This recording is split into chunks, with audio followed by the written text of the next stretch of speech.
बाबू अनाथ बंधु बीए में पढ़ते थे, परंतु कई सालों से लगातार फेल हो रहे थे। उनके संबंधियों का ख्याल था कि वह इस साल अवश्य पास हो जाएंगे, पर इस वर्ष उन्होंने परीक्षा देना ही उचित न समझा। इसी वर्ष बाबू अनाथ बंधु का विवाह हुआ। भगवान की कृपा से वधु सुंदर सच्चरित्रा मिली। उनका नाम विंध्यवासिनी था, किंतु अनाथ बाबू को इस हिंदुस्तानी नाम से नफरत थी। पत्नी को भी वह विशेषताओं और सुंदरता में अपने लायक न समझते थे, परंतु विंध्यवासिनी के हृदय में खुशी की कोई सीमा ही नहीं थी।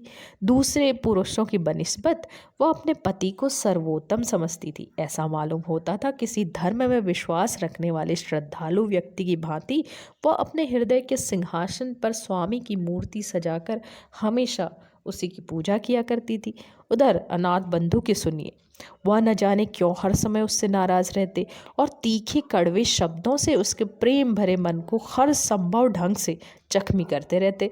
अपनी मित्र मंडली में भी वह उस बेचारी को नफरत से याद करते। जिन दिनों अनाथ बंधु कॉलेज में पढ़ते थे, उनका निवास ससुराल में ही था।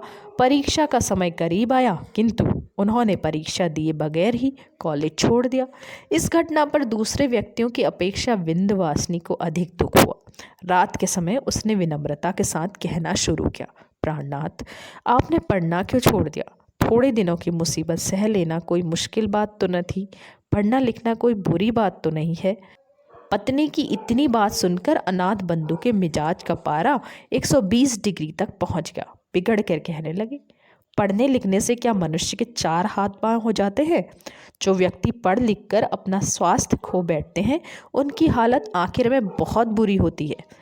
पति का उत्तर सुनकर विंध्यवासिनी ने इस प्रकार स्वयं को सांत्वना दी कि जो मनुष्य गधे या बैल की भांति कड़ी मेहनत करके किसी न किसी प्रकार सफल हो भी गए, परंतु कुछ न बना सके, तो फिर उसका सफल होना न होना बराबर है। इसके दूसरे दिन पड़ोस में रहने वाली सहेली कमला विंध्यवासिनी को एक समाचार सुनाने आई। उसने कहा, आज हमारे भाई बीए के इम्तिहान में उत्तीर्ण हो गए। उनको बहुत कठिन परिश्रम करना पड़ा, किंतु भगवान की कृपा से उनका परिश्रम सफल हुआ। कमला की बात सुनकर विंध्य ने समझा कि मेरे पति की हंसी उड़ाने को कह रही है।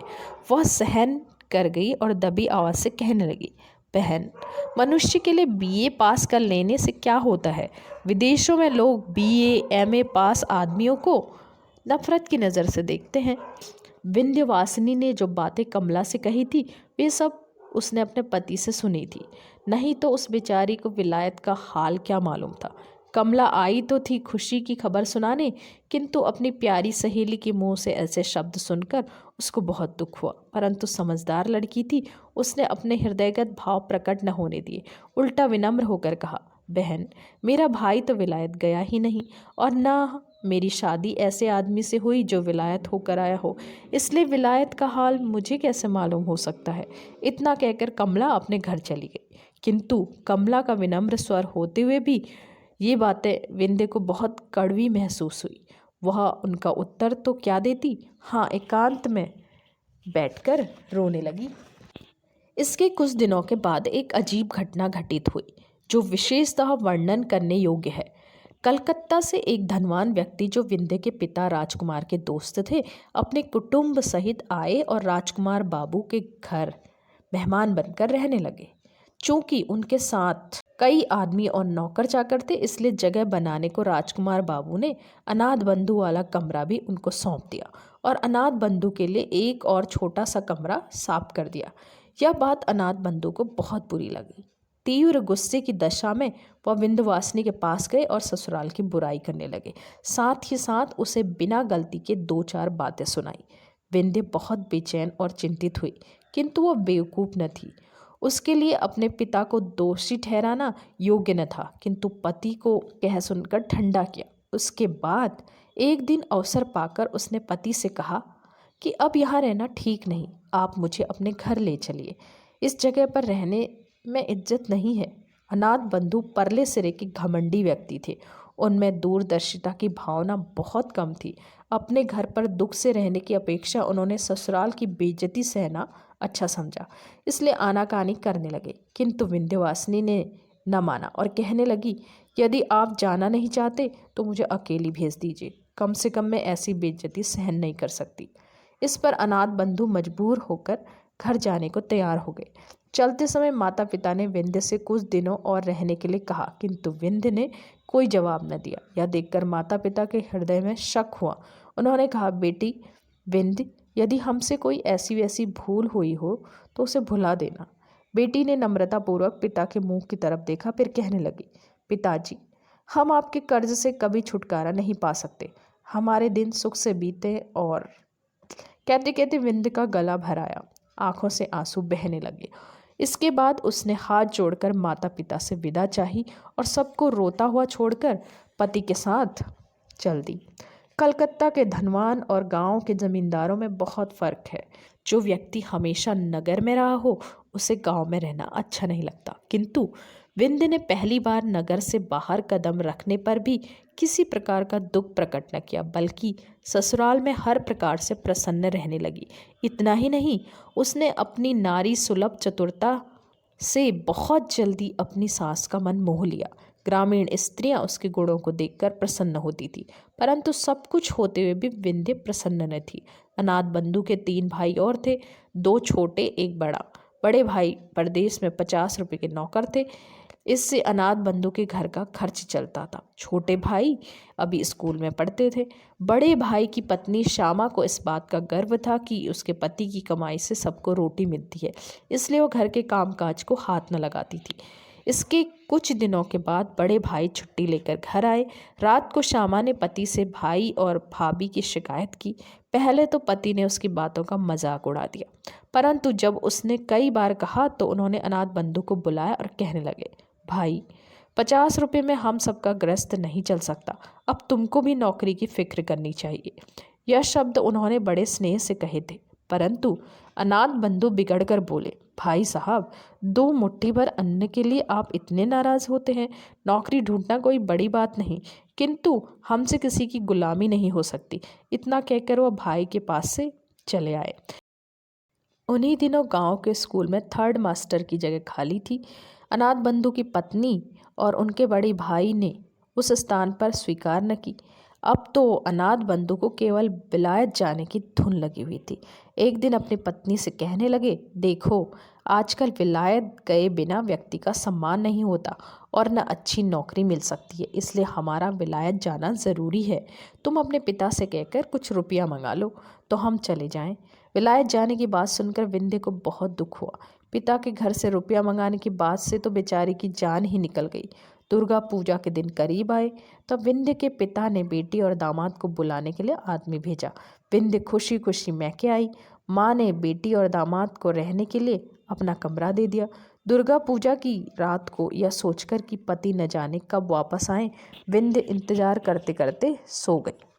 सुबह उठी तो उसने अनाथ बंधु को कमरे में न पाया। उठकर देखा तो माँ का लोहे का संदूक खुला पड़ा था। सारी चीज़ें इधर उधर बिखरी पड़ी थी। पिता का छोटा सा कैश बॉक्स जो उसके अंदर रखा था गायब था। विंध्य का हृदय धड़कने लगा। उसने सोचा कि जिस बदमाश ने चोरी की है उसी के हाथों पति को भी नुकसान पहुंचा है। परंतु थोड़ी देर बाद उसकी नज़र एक कागज़ के टुकड़े पर पड़ी। वह उठाने लगी तो देखा कि पास ही चाबियों का एक गुच्छा पड़ा है। पत्र पढ़ने से मालूम हुआ उसका पति आज ही प्रातः जहाज पर सवार होकर विलायत चला गया है। पत्र पढ़ते ही विंध्य की आंखों के सामने अंधेरा छा गया। वह दुख के इस आघात से जमीन पर बैठ गई और आंचल से मुंह ढांपकर रोने लगी। आज सारे बंगाल में खुशियां मनाई जा रही थी, किंतु विंध्य के कमरे का दरवाज़ा अब तक बंद था। उसका कारण जानने के लिए विंध्य की सहेली कमला ने दरवाज़ा खटखटाना शुरू किया, किंतु अंदर से कोई उत्तर न मिला। तो वह दौड़कर विंध्य की माँ को बुला लाई। माँ ने बाहर खड़ी होकर आवाज़ दी, विंध्य अंदर क्या कर रही हो? दरवाज़ा तो खोल लो बेटी। माँ की आवाज़ सुनकर विंध्य ने तुरंत आंसुओं को पोंछ डाला और कहा, माताजी पिताजी को बुला लो।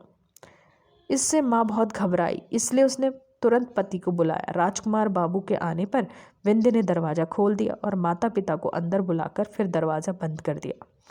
राजकुमार ने घबराकर पूछा, विंध्य क्या बात है, तू रो क्यों रही है? यह सुनते ही विंध्य पिता के चरणों में गिर पड़ी और कहने लगी, पिताजी मेरी दशा पर दया करो। मैंने आपका रुपया चुराया है। राजकुमार आश्चर्य में बढ़ गए। इसी हालत में विंध्य ने फिर हाथ जोड़कर कहा, पिताजी, इस अभागिन का अपराध क्षमा कीजिए। स्वामी को विलायत भेजने के लिए मैंने यह नीच कार्य किया है। अब राजकुमार को बहुत गुस्सा आया। डांट कर बोले, मक्कार लड़की, यदि तुझको रुपये की आवश्यकता थी हमसे क्यों न कहा। विंध्य ने डरते डरते उत्तर दिया, पिताजी, आप उनको विलायत जाने के लिए रुपया न देते। बात कि जिस विंध्य ने कभी माता पिता से रुपये पैसे के लिए विनती तक नहीं की थी, आज वह अपने पति के पाप को छिपाने के लिए चोरी अपने ऊपर ले रही थी। विंध्यवासिनी पर चारों तरफ से नफरत की बौछारें होने लगी। बेचारी सब कुछ सुनती रही किंतु खामोश रही। तीव्र क्रोधावेश की हालत में राजकुमार ने बेटी को ससुराल भेज दिया। इसके पश्चात समय बीतता गया किंतु अनाथ बंधु ने विंध्य को कोई पत्र न लिखा, न अपनी माँ की कोई सुध-बुध ली। पर जब आखिरकार सब रुपये जो उनके पास थे खर्च हो गए, बहुत ही घबराए और विंध्य के पास एक तार भेजकर तकाजा किया। विंध्य ने तार पाते ही अपने कीमती आभूषण बेच डाले और उनसे जो मिला वह अनाथ बाबू को भेज दिया। अब क्या था, जब कभी रुपयों की ज़रूरत होती और झट विंध्य को लिख देते और विंध्य से जिस तरह बन पड़ता अपने रहे सही आभूषण बेचकर उनकी आवश्यकताओं को पूरा करती। यहाँ तक कि बेचारी गरीब के पास कांच की 2 चूड़ियों के सिवा कुछ भी बाकी न रहा।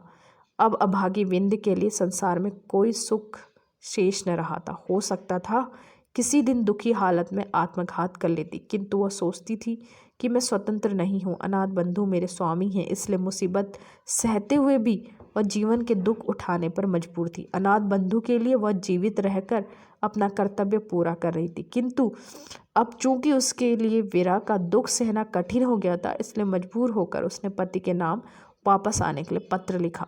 इसके थोड़े दिन बाद अनाथ बंधु बैरिस्टरी पास करके साहब बहादुर बने हुए वापस लौट आए, परंतु देहात में बैरिस्टर साहब का गुजारा होना मुश्किल था, इसलिए पास ही एक कस्बे में होटल का आश्रय लेना पड़ा। विलायत में रहकर अनाथ बंधु के रहन सहन में बहुत अंतर आ गया था। वह ग्रामीणों से नफरत करते थे। उनके खान पान और रहन सहन के तरीकों से यह भी न होता था कि वह अंग्रेज हैं या हिंदुस्तानी। विंध्य यह सुनकर बहुत खुश हुई कि स्वामी बैरिस्टर होकर वापस आए, किंतु माँ उसकी बिगड़ी हुई आदतों को देखकर बहुत बेचैन हुई। अंत में उसने भी यह सोचकर दिल समझा लिया कि आजकल का ज़माना ही ऐसा है, इसमें अनाथ बंधु की क्या गलती। इसके कुछ समय बाद एक बहुत ही दर्द से भरी घटना हुई। बाबू राजकुमार अपने कुटुंब सहित नाव पर सवार होकर कहीं जा रहे थे कि अचानक नौका जहाज से टकराकर गंगा में डूब गई। राजकुमार तो किसी तरह बच गए, किंतु उनकी पत्नी और बेटे का कहीं पता न लगा। अब उनके कुटुंब में विंध्य के सिवाय कोई दूसरा शेष न रहा। इस दुर्घटना के बाद एक दिन राजकुमार बाबू बेचैनी की अवस्था में अनाथ बंधु से मिलने आए। दोनों में कुछ देर तक बातचीत होती रही। आखिर में राजकुमार ने कहा, जो कुछ होना था सो तो हुआ, अब प्रायश्चित करके अपनी जाति में सम्मिलित हो जाना चाहिए, क्योंकि तुम्हारे अलावा अब दुनिया में हमारा कोई नहीं है। बेटा या दामाद जो कुछ भी हो तुम ही हो। अनाथ बंधु ने प्रायश्चित करने के लिए हामी भर दी। पंडितों की सलाह ली गई तो उन्होंने कहा, यदि इन्होंने विलायत में रहकर मांस नहीं खाया है तो इनकी शुद्धि वेद मंत्रों द्वारा की जा सकती है। यह खबर सुनकर विंध्य खुशी से फूली न समाई और अपना सारा दुख भूल गई। आखिर एक दिन प्रायश्चित की रस्म अदा करने के लिए तय किया गया। बड़े आनंद का समय, चारों ओर वेद मंत्रों की गूंज सुनाई दे रही। प्रायश्चित के बाद ब्राह्मणों को भोजन कराया गया और इसके परिणाम स्वरूप बाबू अनाथ बंधु नए सिरे से बिरादरी में सम्मिलित कर लिए गए।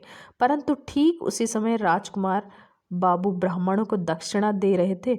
एक नौकर कार्ड लिए हुए घर में घुसा और राजकुमार से कहने लगा, बाबूजी, एक मेम आई है। मेम का नाम सुनते ही राजकुमार बाबू चकराए। कार्ड पढ़ा, उस पर लिखा था, मिसेज अनाथ बंधु सरकार। इससे पहले कि राजकुमार बाबू हाँ या ना में कुछ उत्तर देते, एक गोरे रंग की यूरोपियन युवती खटखट करती अंदर आ खड़ी हुई। पंडितों ने उसकी ओर देखा तो दक्षिणा लेनी भूल गए। घबराकर जिधर जिसके सींग समाये निकल गए। उधर मेम साहिबा ने जब अनाथ बंधु को न देखा तो वो बहुत बेचैन हुई और उनका नाम ले लेकर आवाज़ें देने लगी। उन्हें देखते ही मेम साहिबा माय डियर कहकर तुरंत उनसे लिपट गई। यह दशा देखकर घर के पुरोहित भी अपना बोरिया बंधना संभाल कर विदा हो गए।